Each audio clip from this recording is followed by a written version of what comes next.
WrestleMania 39 officially in the books. We got a lot to talk about. Not going to waste any time. Let's get into this video.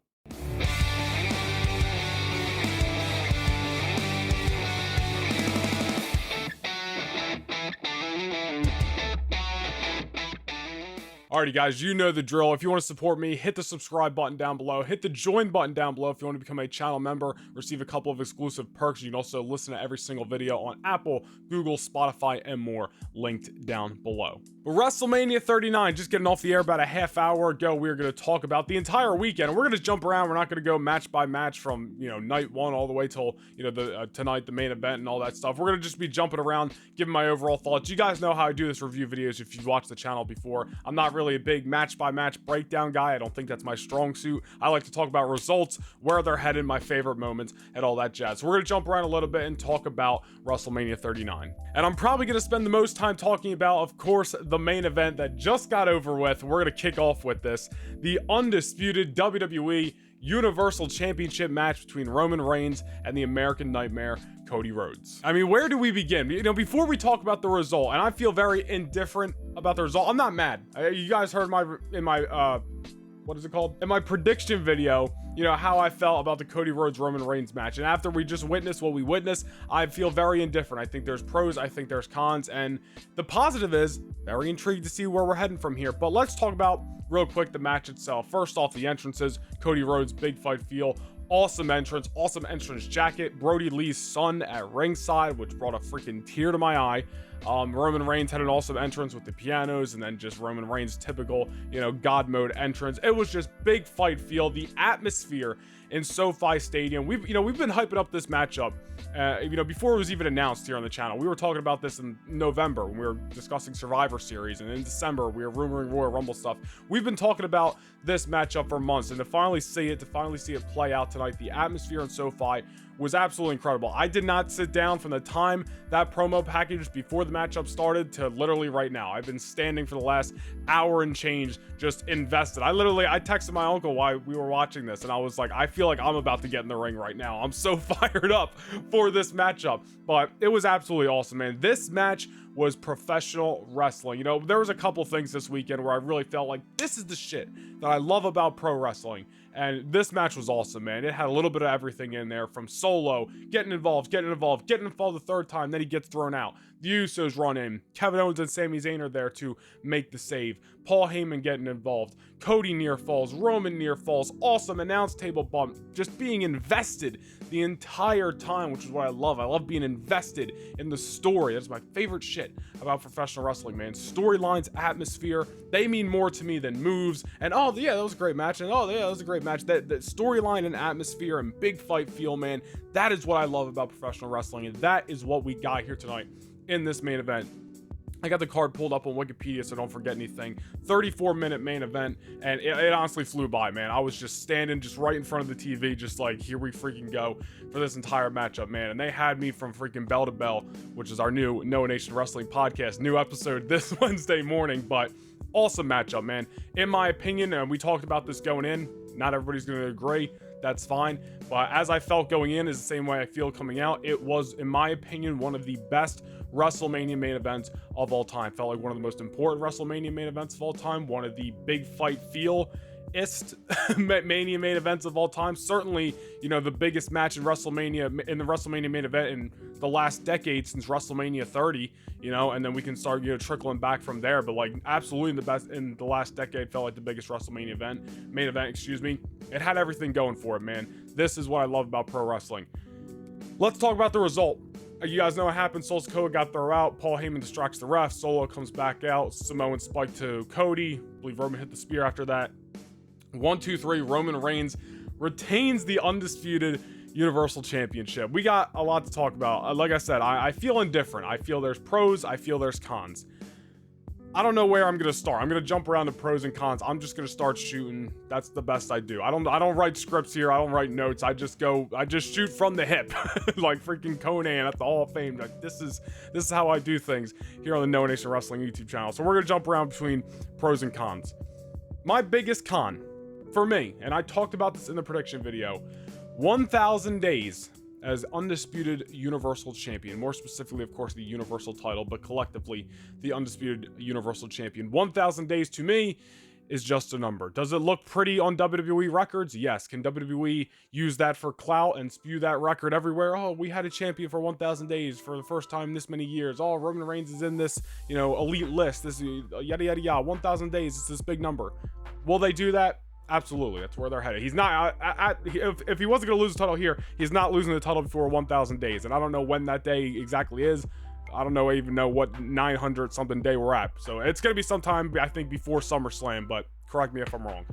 To me, that's just a number, though, because as a viewer, it's no difference to me whether Roman has the title for 900 plus days or 1,000 days. To me, Roman's just the champion, and when he's the champion, he's the champion. When he loses it, he's not. Then he's no longer the champion. So I'm not looking every day like, oh, Roman 1,000 days. Every time he comes out, it doesn't feel any more or less important to me because of the number of days he's had it. And yes, obviously he's had it for well over 2 years. This is his third WrestleMania main event going in as a champion. So obviously there's a different presence about Roman Reigns and the championship. But again, whether it was going to be 900 something days, getting capped at, or it's going to be 1,000 plus days when he loses the title, it was no difference to me. And I think a lot of people feel the same way. Oh, we got to have Roman reach 1,000 days. We've already made it this far. I get it. But at the same time, it makes no difference to me as a viewer watching Roman Reigns, whether he's held the title for this many days or this many days. So to me, 1,000 days is just a number. Again, we're going to jump around to pros and cons here. I don't even know if you want to call this a pro or con, but now you got to look at the list of who's left. And again, I know we're going to jump around. We're going to talk about all of Mania. This is going to be a long video. I don't know if you want to call this the pros or cons, but you got to look at the list of who's left to fight Roman Reigns. I'm sure this is going to be a hot topic here on the channel and more videos and podcasts to come. Will it be Jey Uso? I don't think it's going to be Sami Zayn or Kevin Owens or the tag champ. So Jey Uso, Cody's still in there, Seth Rollins. 3 names. To me, and I will say this right now, and I said it in my prediction video and I stand by it. If Cody fights Roman Reigns again and defeats him, then it is not going to have, in my opinion, the same impact as it would have had tonight at WrestleMania. And that, I believe, is a con. So if Cody Rhodes is going to be a world champion, and then the next year and the next and before 2023 comes to an end, if you will, even during the run of Roman Reigns, if you will, it's going to be, in my opinion, with a new world title, whether that be the reintroduction of the World Heavyweight Championship on Monday Night Raw. It won't be by defeating Roman Reigns, in my eyes. It still could be. We still could be heading towards Cody versus Roman Part 2 in Detroit, Ford Field, SummerSlam. Gonna be a big show, former home of WrestleMania, of course. But to me, Cody versus Roman, running it back and having Cody win in the second attempt, it just wouldn't hit the same as it was at WrestleMania. I'm not saying it wouldn't be big, not saying it wouldn't be exciting. I'm wearing a Cody Rhodes shirt right now. I don't mean to sound like a Cody mark. You guys know I also have a Roman Reigns shirt. I've worn it in the videos. But to me, if he does that, it's not going to have the same effect. So even though he's still in the running, I think Seth Rollins even are now above Cody Rhodes, because it just, I don't know, I want to say makes more sense, but I think it's just going to hit a little bit more, especially Jey, even though I'm not a big, I love Jey Uso, but Jey, Universal Champion, defeating Roman Reigns, I know it makes sense storyline wise, but I don't know, Cody seemed like the better option to me. But everybody's got their own opinions. I do want to talk about that whole, Cody needs to go through adversity thing, because that was the most annoying thing leading up to this WrestleMania main event. Is, Cody hasn't gone through any adversity. It's been a too easy of a road for him to WrestleMania. He can't just walk in there and win so easy. Mother effer, Cody already went through all his adversity through his first WWE run and came back and got injured. That's his adversity. I don't like that camp, and I hope that's not why they made this decision, and I don't think it is. I think they strictly made this decision for Roman Reigns to go to 1,000 days as champion, and probably to use Cody and Roman unifies the belts over here, and Cody's going to be the man on Raw probably for a new world title, and we're going to discuss that. That whole adversity thing is such a stupid thing. And listen, I also, to talk about pros and cons, and we're jumping around, part of the thing that is a con to me is, and I put this on Twitter the other day, is like Cody walking into this matchup and losing almost feels, and I don't want to compare exact because it's not exact, but it feels a little bit to me like, imagine at WrestleMania 21 if Batista walked into WrestleMania and lost to Triple H. It just wouldn't feel right. Like, but Batista's got to go through some adversity before he wins the world title. Like, no, that was the moment. Same thing with John Cena on that night. Imagine if he just lost to JBL. And I know these situations are a little different. Those were two guys finally reaching the main event, or just for the first time reaching the main event, and these, young stars becoming, fresh faces in the main event. Cody, even though this is his first Mania main event, all, new to the World Championship matches. It's not like he's been in the WWE for only 2-3 years. He's had a long history. I'm not comparing them, but to me, it felt a little bit like that. But again, there's more reasons. So there's a lot of pros and cons. I feel very indifferent to the result. To sum this all up, where I think we go from here is I think Roman, and I think I want this to happen. Like, we got through WrestleMania. Roman's still the champ. Effing unify these titles already, man. It should have happened already, in my opinion. Hell, Roman should have never even held 2 titles, in my opinion, but that was a Vince McMahon decision. Triple H decided to run with it. This week, and I mean this week, don't wait till after Backlash, don't wait till after SummerSlam, this week or next week if there's a draft. And I know we haven't had any word of that, but here's what I'm saying. We have Monday Night Raw tomorrow night. Raw after Mania, probably going to be the best Raw after Mania in years. I'm looking forward to it. We have SmackDown. I believe this week, whether it's on Raw or SmackDown, we should have the official title unification of the WWE and Universal Championship. We can retire, as it's been rumored, the Universal Championship. Roman holds 1 title, collectively, which will be the WWE Championship, which leads into his 1,000 days as title reign, in his title reign, and he stays on SmackDown. We lead up to Backlash with a World Heavyweight Championship tournament on Monday Night Raw, which is finaled by Cody Rhodes and Seth Rollins in that matchup, who we have been having build to unintentionally beef. Well, obviously, I'm not unintentionally, but kind of be underneath all of the WrestleMania, scenes this week, because they both had interviews, both talking about each other. They got heat with each other, because of their storyline last year, so they can pick up right where they left off. That is exactly where I think we should head. I don't think we should waste any more time. Roman got through WrestleMania. He's still the champion, holding 2 titles. Unify those titles this week, whether or tomorrow night, and then by the end of the show, introduce a tournament. I literally think we should move that fast, because we got through WrestleMania and there's no reason to wait any longer. And I know some people might think, oh, we can't do it that fast. You gotta let it breathe. This, that, the we're done. We got through it. We are through WrestleMania. I'm sorry to keep repeating myself, but this is how I get to the point. This is how I explain. Roman, stay to SmackDown, unify his belts, put the world title back on Raw. That was one of the biggest things about WrestleMania as well, as Raw needs a world title back. Raw needs a world title back. Cody needs to bring the championship to Raw. He didn't win. Now let's bring a championship to Raw. And if there's a draft, which I really hope they announce a draft tomorrow night on Raw for literally 2 weeks from now, 8 days from now, on the second Raw after WrestleMania next week, because this is going to be going up on Monday. So next week on Raw, and I know that might be soon, but I think that's what they should do. I think they should move that fast, or at least announce it for the Raw after Backlash. I think that would also be a good idea, because I think it's time to get some structure on these shows. World title, draft. That's what I would do. I know we're branching off a little bit from WrestleMania and all that stuff, but it all plays in to the factor of this main event. And again, pros and cons. And I don't know how much more I can even say on this. I'll probably be talking about it more in videos, more on the podcast this week. So Roman Reigns and Cody Rhodes, one of the best WrestleMania main events in my opinion of all time. A lot of pros and cons in the result. And in a positive light, I am very much looking forward to seeing where we're heading this week on WWE television. Again, we're just going to jump around in this video to give my overall WrestleMania 39 thoughts, because I don't want to just run through, match this and match that. That's just not how I do things. Let's talk about last night's main event, Saturday night, Kevin Owens and Sami Zayn versus the Usos. One of the best, if not the best, tag team match in WrestleMania history. I mean, not including like the TLC matches, or like the Triangle Ladder match and the TLC 2 at WrestleMania 7. Like, those are obviously these epic, weapons and stipulation matches, but just pure tag team wrestling.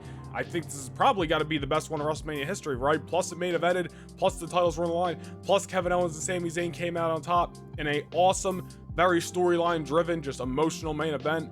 Right guys won in the right spot of the main event, which I loved as well. Just perfect wrestling here. Let's just run through, I guess, a little bit of night one, since we're jumping around anyway. Rhea Ripley, Charlotte Flair. In my opinion, probably Charlotte Flair's best match on the main roster, maybe ever. I mean, listen, maybe some of her early Sasha Banks matches in like year one, of coming up to the main roster were really good, but it's just been so long that I forget. But it's been a while. I mean a while, years since I watched the Charlotte Flair match and I went, damn, that was really good. And her and Rhea tore it up. It was better than I expected. And it started slow, and I was like, but not in a bad way. And it just built and built and built. And there were some nasty bumps. Listen, I have given my own discredit to Charlotte Flair in the past because she's just been so shoved down our throats and in our face, and 14-time champion by Vince McMahon over the years, all that stuff. But credit where it's due, she killed it last night. She took some nasty bumps. She put Rhea Ripley over. It was an awesome matchup. One of Rhea's best matches of her WWE career. She came out as SmackDown Women's Champion, which I think is going to be a nice fresh face for the SmackDown Championship, or just the SmackDown Women's Division. And then on the other side of things, here's where we go back to jumping around. Screw it. Raw Women's Championship match, Bianca Belair and Asuka, really good matchup as well. Not as good as Rhea and Charlotte, but still really good matchup. Bianca retained, which I wasn't really surprised about. I picked Asuka, but I wasn't really surprised that Bianca Belair retained the title. I just, Bianca's the John Cena of the women's division, and I mean that in the best way. I don't look at that in a negative way. I could literally see Bianca going the rest of her career never turning heel. Like, she's just that purebred of a babyface to me, and I think WWE sees that. I think they're going to keep riding that. And now that Rhea is on SmackDown, or will be on SmackDown as their champion, I think Rhea, will be, Rhea will be the person they built that around. I could really see Raquel getting rose up this year, Liv as well. Rhea, Raquel, Liv being some of your top acts on SmackDown. As for Charlotte Flair, and I don't think they're going to rush this, anytime soon, maybe SummerSlam, maybe they push it to WrestleMania next year, but Charlotte, eventually I see her moving to Raw. Her and Bianca is a match they've been wanting to do for a while, and it's going to be a SummerSlam, it's going to be a WrestleMania, and I could see that being the matchup, honestly, where Bianca loses the title to give Charlotte another win. But I'm very interested, honestly, to see how they divvy up these women's divisions when we eventually get a draft, because they're definitely in need of some freshness on both sides, especially the SmackDown side, in my opinion. But to talk about some of the other women's stuff that happened on WrestleMania, Damage Control lost against Trish, Becky, and Lita, which was a really good 6-woman tag. Surprised me. I didn't really have many expectations for that matchup. I was just like, all right, this is going to be good. Lita and Trish are out there, and they can obviously still go to an extent, so like it was cool to see them, and they killed it. And this was an awesome 6-man tag, 6-woman tag near the end. And Damage Control lost, and as I said in my prediction video, man, if they lost, time to break them up. Like, you can keep, Bailey and don't keep any of them together. I don't know what I'm trying to say, but like Io go on her own. Obviously, she's gonna be a huge act on her own, and it's just time to break them up, man. They haven't done much successfully as a heel unit, and a lot of people have been indifferent on them, including myself. Like, I liked the idea in the beginning. It just seemed to kind of lose momentum throughout their run since they formed last year at SummerSlam. So I do believe that now that they lost at at WrestleMania, time to break them up. And then as for the women's showcase matchup on WrestleMania Sunday, 6 of the women killed it. Ronda and Shayna basically took a nap the entire matchup, which was like typical. Could have expected that. Ronda literally did nothing the entire match. Comes in, taps out, I believe, Shotzi to an armbar. And there we go. It was a good matchup, though. The 6 women that did participate in this match did a very good job. It wasn't as good as the men's match from the night before. That was freaking incredible. We'll talk about that in a second, but it was good. It was fine. Like I said, I expect Liv and Raquel, honestly, especially Raquel, to have a big 2023. And I guess Ronda and Shayna won this matchup, so I assume we'll be getting them versus Becky and Lita maybe at Backlash, or hell, maybe on a big Monday Night Raw match tonight. We will see. To talk about the men's WrestleMania Showcase matchup, oh my freaking god, did these 8 guys go out there and in 8 minutes and 30 seconds, according to Wikipedia, and I thought about that, absolutely crushed it, man. By the way, Titus O'Neil on commentary for this match, as well as the Intercontinental title match on night 1. Put him on commentary once a match, every pay-per-view. Like, freaking hilarious. And he added a little bit to this WrestleMania Showcase men's match, man. These guys were out there killing it. We had Chad Gable, Chaos Theory on Braun Strowman, which looked incredible. And then my favorite spot, as well as a lot of other people from this match, and there were several spots that were just like, holy crap, throughout this match. Braun Strowman's doing his little choo-choo train around the ring. Angelo Dawkins cuts him off. Titus O'Neil's just freaking marking out at the table, and it's just big pop in SoFi. Ricochet then follows that up, springboard shooting star to the outside, just madness. And then we get Ricochet back into the ring, shooting star on Montez Ford. He gets the knees up, yada yada yada, Street Profits win. But what a freaking fatal 4-way tag team match, man. These guys killed it. I expect Street Profits to get a tag team title match, even though I think honestly Kevin Owens and Sami Zayn versus the Usos, whether it's that just them two 2-on-2, or whether we get like a 6-man tag or something with Solo and Cody or whatever it may be, or Roman and Cody, whatever that may be at Backlash. If that's not going to be the case, I would love to see Kevin Owens and Sami Zayn versus the Usos at Backlash and like a stipulation match. I think that'd be sick. But Street Profits, Kevin Owens and Sami Zayn, that could be a huge and really fun main event for a Raw, upcoming. I think that'd be great to see as well. Of course, that men's fatal 4-way tag on night 1 was following up Austin Theory and John Cena for the United States title in the opening matchup. This match was fine. Listen, John Cena, he's clearly not going too crazy in these matches anymore. We saw this at the end of in that tag match in December. We saw it at WrestleMania, obviously. And listen, I'm not hating. Respect to John Cena. I'm just glad he's there. But clearly, he's out there trying not to get hurt because obviously Hollywood's more important, which I understand. He gave 20 years basically to the WWE. I understand if Hollywood at 45 years old is more important, but clearly he's not going out there and putting on freaking matches like he was in 2015, 2016. And again, I get it. Austin Theory won after a little shenanigans, as expected. Big win for Austin Theory. It's really all I can ask for. And honestly, that's probably why this match kicked off the show, because Cena knew he probably wasn't going to go out there do too much. So he's like, listen, probably just put us on first, so nobody's got these huge expectations. We'll do enough to keep it hot, and then we can move on. Listen, and I didn't hate the match. I thought it was fine. It was good. I just loved seeing Cena, so that's good enough for me. And Theory got the win, so I think it's a win-win. Nothing to complain about there. On the flip side, since we talked about the U.S. title match, we'll talk about the Intercontinental Championship match.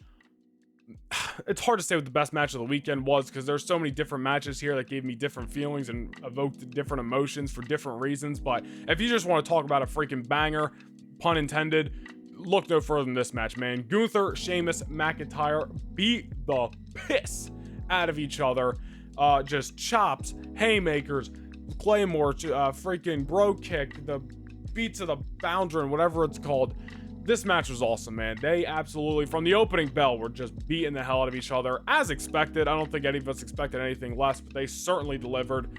I mean, again, I can't even say this is the best match of the weekend. It's hard to say what the best match of the weekend, man, because on night 2, you had the Intercontinental title, Hell in a Cell, Cody versus Roman, all great for their individual reasons. Then you got night 1 with the fatal 4-way tag, Rollins and Logan Paul, Rey and Dominik, the main event, like Rhea and Charlotte. Like, there were so many great, honestly, matches this weekend. I can't sit here and pick a match of the weekend, but clearly this one was in the running, man. Gunther's still the Intercontinental Champion. Interested to see who's going to step up to him next. I think Sheamus is still in the running to dethrone him for that gold. Maybe at Money in the Bank, maybe at SummerSlam, we'll see. But man, what a freaking Intercontinental title reign for Gunther, man. He has held that title since June, I believe, or July. It's been a while. It's obviously been a while, and just walking into Mania in a banger matchup and retaining it, doing wonders for Gunther, man. And I expect this time next year, WrestleMania 40, I will not be surprised if Gunther is a Royal Rumble match winner and Gunther's main eventing WrestleMania against the Cody Rhodes or against fill in the blank. I don't know, but definitely is going to be in the running. Triple H is taking care of this dude. He is going to be a big-time player for years to come. Gunther, still the Intercontinental Champ. Brock Lesnar beat Omos in a match which was pretty much exactly what I expected. Hey, I was looking forward to it. You guys heard me. I wasn't hating on this match. Hell, I made a whole video defending it. Went 5 minutes. As expected, Lesnar won. Big F5 on Omos. No complaints from me. Might as well throw this in before we talk about some of these other really good matches. We had 2 surprise bonus matches on the show with the host, The Miz. I'm not going to get in detail of how everything happened, but of course, Pat McAfee returned and defeated The Miz on night 1. Nice little moment there. And then what the hell happened on Sunday, man? Shane McMahon comes out, which is like, okay, I'm not that I hate Shane McMahon, but after like the Royal Rumble 2022 and all that situation went down and people were saying about online and backstage and this, that, and the other, I was like, you know what, I'm good if I don't see Shane McMahon in a ring anymore, man. I'll keep my memories of him, him getting suplexed, off the ladder to the table by Shawn Michaels and all those good times. But he came out, had the big entrance.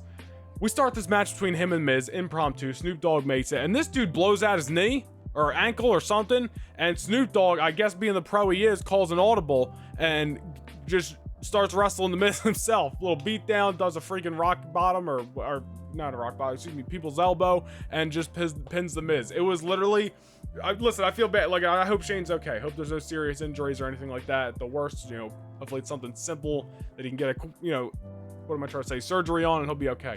But I'm gonna be honest, man. This was one of the funniest things of WrestleMania weekend. Like, it may be the funniest thing of WrestleMania weekend, man. I know I'm laughing at somebody's injury here, but Shane will be all right. All right, he'll be okay. I don't know why he was out there anyway. He'll be all right. And then Snoop Dogg just being like the pro, just all right, calling an audible here. Just we'll call it in the ring. If Snoop Dogg can call it in the ring, all these indie wrestlers can call it in the ring. That's all I got to say about that.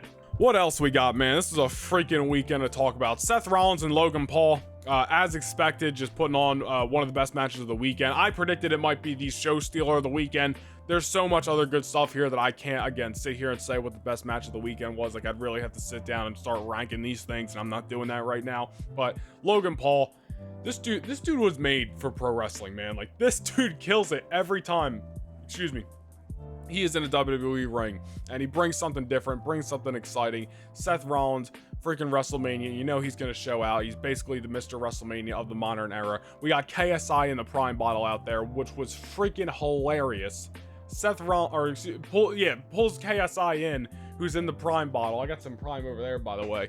What was that, strawberry watermelon, that new flavor, banging. But Logan Paul, the frog splash to KSI through the announce table was a freaking awesome spot. Was like, oh my god, and also had me laughing at the same time, I think, because it was just a mascot he was diving on, obviously forgetting about who was in there, but just the fact that he just frog splashed this Prime bottle. Just an awesome matchup, super fun stuff there. I very much expect Rollins to be in the world title running, whether that be for a reintroduced world heavyweight title or fighting Roman Reigns down the line for the undisputed universal title. I mean, I don't think you could deny that any longer. He's been through the US title on Raw. He did this match against Logan Paul at WrestleMania, won it here at WrestleMania.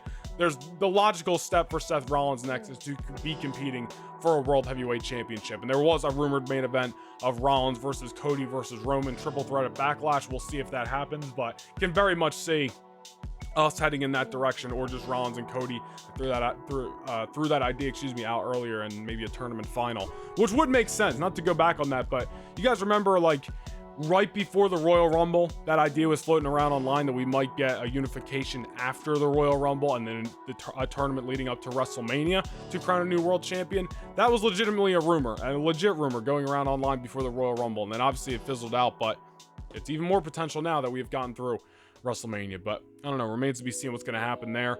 What else we got to talk about? I'm purposely saving Rey Mysterio and Dominik for last, by the way. We have Edge and Finn Balor. I believe that's that. There's the only two matches we still have to talk about here. Edge and Finn Balor, Hell in a Cell. Brutal match, man. I know people were complaining online of the little bit of a stoppage there, so Finn can get stapled up because he clearly must have gotten busted wide because of the ladder that hit him in the head, and we couldn't really see it. One, because they took the cameras off of him, and then even when he was back in the matchup, obviously he was still painted up. Plus, I think somebody said on Twitter that they stapled him up at ringside, so hats off to Finn. You know, he freaking got busted on that ladder, stapled him up, and kept going. And these guys had their freaking foot on the gas, man. It was like brutal spot after brutal spot, at their chair shot, at their kendo stick spot, beat the hell out of each other. Drop kick through the table on the outside to Edge was a sick spot. They had a bunch of colorful weapons in here, painted to their respective colors. You know, purple kendo sticks, red chairs. It was just freaking awesome stuff there. What did we have? We had an execution off a ladder, which was sick. I'm pretty sure Edge hit that against Eddie Guerrero back in the day in their no DQ match on SmackDown, so it was almost a little callback, if you will, to that. What else happened in this match, man? Besides, obviously, you know, the freaking ladder spot that busted Finn open. What about the Edge was on the table. Finn climbs up halfway to the cell, which of course we had the silver Hell in a Cell back, as you know, pretty much confirmed online this past weekend, but thank God. And Finn goes for the freaking coup de grace from God knows how high in the air. Misses as Edge gets off the table and just goes ankle first through this table, and easily could have broken ankle. Luckily, seems fine, but that was just a crazy spot right there. What else do we have? I believe Edge hit a spear, obviously, and then I think after that he hit the concerto for the finish, which obviously storybook ending there. That's kind of where the, kind of one of the basis of this storyline has been Finn taking out Edge with the concerto, taking out Beth with the concerto. Now Edge, ends the story at WrestleMania with the concerto to Finn Balor. So great stuff there, man. And Edge bringing back the Brood a little bit in the entrance. He actually had a picture of Edge, of himself, Christian, and Gangrel on the back of his ring jacket, which I thought was awesome. Finn bringing back the Demon, had a sick entrance. First time we've seen the Demon well, I think since Extreme Rules 2021, but yeah, anybody wants to remember that, what happened there. But it was awesome to see. I believe we talked about everything besides Rey Mysterio and Dominik Mysterio. Listen, you guys know, if you watch the channel, I could turn this camera around, you guys would see Rey Mysterio stuff on the wall. I got Rey Mysterio figures over there. Rey Mysterio, this is a big weekend for him, my favorite wrestler of all time, going into the Hall of Fame. Damn right, I watched that Hall of Fame and had tears in my eyes throughout half of it, man. That is my guy. I'm so happy he got his recognition as he's still active, man, and said in an interview this week that he's still going until he's 50 years old, which I don't believe is until the end of 2024, which is like, let's freaking go. We still got a bunch more time with Rey Mysterio, man. But awesome Hall of Fame speech, man. I just happy to see him get his recognition. And then last night, or Saturday night, 2 nights ago at this point, Rey versus Dominik. Dominik gets this awesome entrance as they show him freaking in the cell, in the prison cell, comes out, in handcuffs, assisted by police, wearing a Rey Mysterio mask. He's got purple, obviously the purple Judgment Day getup, but the designs on his gear look very Eddie Guerrero-esque. Just an awesome freaking entrance for Dominik, man. And the heat this kid gets is super cool, man. I love seeing it, man. I love that Dominik Mysterio, of all people, is one of the most hated people in WWE. It's Roman Reigns, Dominik Mysterio. Maybe you can throw Austin Theory in there as well. And Dominik on some nights gets the loudest reaction. No, straight up. Like, if we're being honest here, Rey Mysterio's entrance. You want to talk about getting teary-eyed? I got teary-eyed multiple times this weekend, and luckily no tears actually fell, even though I wouldn't be ashamed to say if they did, but I'm gonna be honest and say none of them fell. Just got a little teary-eyed. We got Snoop Dogg driving a lowrider with Rey Mysterio in it, whose gear was awesome, by the way, coming out, and as they make their way through the tunnel into SoFi Stadium, they freaking play Eddie Guerrero's music. And as soon as that hit, I brung this chair out that I'm sitting in every video. I brought this out to the living room. I was sitting in this chair because I like sitting in it. Viva La Raza hits. That was me. And the tear ducts were filled. I was hoping somebody was gonna come out in a low rider. A lot of people, including myself, thought Dominik was gonna do it. But then Rey came out and they played the Eddie Guerrero theme song for like 20 seconds. That made my night right there. Like the match could have been 5 minutes and I would have been like satisfied. And then obviously Rey's music hit. He comes down to the ring. Angie and Aaliyah at ringside. And just what a story told, man. So many good stories told this weekend, man. And just felt like so many good payoffs this weekend. And just this was awesome, man. This meant so much to me personally as a fan of WWE, as a fan of Rey Mysterio. I would not be sitting here making this video right now if I had never watched WrestleMania 21 and never saw Rey Mysterio versus Eddie Guerrero. And how fitting that we were back in Los Angeles, Rey Mysterio fighting Dominik. It was almost like a full circle moment for me in a sense, but I could sit here and rant and rave about all the spots in this matchup. You guys know the deal that went down, man. We got Dominik being a freaking awesome heel throughout this match. His mom slaps him. He throws water in his sister's face. Rey takes out his belt and finally beats his son's ass. We had Legado del Fantasma making the save as Judgment Day was at ringside. We had Bad Bunny, who was on commentary, getting involved, which I assume is going to lead to Bad Bunny and Rey Mysterio, or Bad Bunny, Rey Mysterio, and Santos Escobar versus the Judgment Day in either a 2-on-2 or 6-man tag at Backlash in Puerto Rico. So remains to be seen what's going to happen there. I'm sure we'll find out a little bit more tonight on Raw. Rey Mysterio gets the win, as I predicted, and I really wasn't confident in that prediction. I thought Dominik was going to win, but it just felt like the most sense. It would make the most sense for me for Rey Mysterio to win here, and then maybe we'll have this tag at Backlash. If there's a draft, I would say split them up for the better part of the year, and then in my opinion, we get round 2.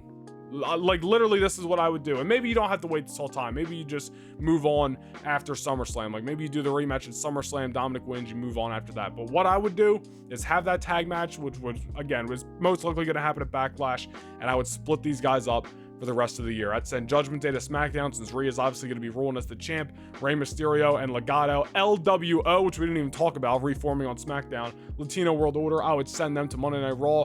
And we do not touch Rey and Dominik until freaking Royal Rumble, in the Royal Rumble match. And we set up Rey versus Dominik, the rematch for WrestleMania 40, where Dominik finally beats his father. That's what I would do. I mentioned that in my prediction video. but I feel like we laid some groundwork for it here. Ray beats Dominik in probably, you know, honestly, this was probably my favorite match of the weekend for sentimental reasons, but I mean, I could sit here and say so many of these matches were freaking great, but for sentimental reasons, this was probably my favorite match of the weekend because it just meant the world to me, honestly. But I think we talked about everything here, man. Obviously, we spent the majority of this video, or at least the first half of it, talking about the main event because there's a lot to dive into here, and we jumped around from night 1 to night 2, but I just felt like that was a better way for me to give my thoughts, my honest thoughts, and just, you know, quick thoughts, if you will, on WrestleMania 39. As I mentioned, I'm not a match-by-match breakdown guy. Oh, Theory hit the A-Town down. Cena kicked out. Cena went for the... I'm just not that guy. I like to pick out my favorite moments, talk about the results, talk about the storylines, and we'll see what happens from there. But overall, guys, I don't think I, you know, forgot anything that I wanted to talk about. However, if I did, I will be back, of course, with several videos this week on the channel. We have the Bell to Bell podcast coming out on Wednesday morning, which I'm sure I'm going to give some more WrestleMania thoughts on. We're going to be talking about the Raw after Mania on there as well. Unless something really crazy, like I have to sit down and make a video right now about this, happens on Raw, that'll probably be the next piece of content that you guys see. And then I have a couple of videos in mind. Just kind of talk about overall stories, man. And I definitely want to see what happens on Raw to get into some of this stuff, like what's going to happen with the world title situation, where we're heading for Backlash, where we're heading towards the summer, maybe some early SummerSlam thoughts, what we could possibly see there. So expect some videos throughout this week discussing all of that. And again, Bell to Bell, episode 2 of the podcast right here on the No Nation Wrestling YouTube channel drops Wednesday morning, so stay tuned for that. Do me a favor, guys, let me know your WrestleMania 39 thoughts overall, night 1, night 2, all that jazz down below in the comment section. Always love seeing you guys, you know, leave your thoughts down there, starting some conversations. And after such an epic weekend, I definitely want to know what you guys are thinking, man. But thank you guys if you sat through this whole video, for staying with me. I hope you guys enjoyed WrestleMania 39. I definitely did. It was probably my favorite WrestleMania that I've honestly watched, you know, whether I was there live or you know, watching from home in I don't even know how long. I mean, it's probably the most fun I've had watching WrestleMania since maybe 31, to be perfectly honest. Like, and I was at 35, and I still had a blast, but like, it's two different perspectives, if you will. So if I take that out and just talk about the at-home, you know, viewing perspective, this is probably the funnest I've had watching WrestleMania since 31. And we all know how, you know, great that show was and how it ended and all that stuff. But awesome time. One of my favorite WrestleManias, honestly, ever. I think it personally, in my opinion, is. We all have our opinions, so you guys can let me know yours down below. Make sure you like, comment, and subscribe. Join the channel if you'd like. We'll be back this week for more content. Thank you guys for checking out this video. I'll see you guys soon. Peace.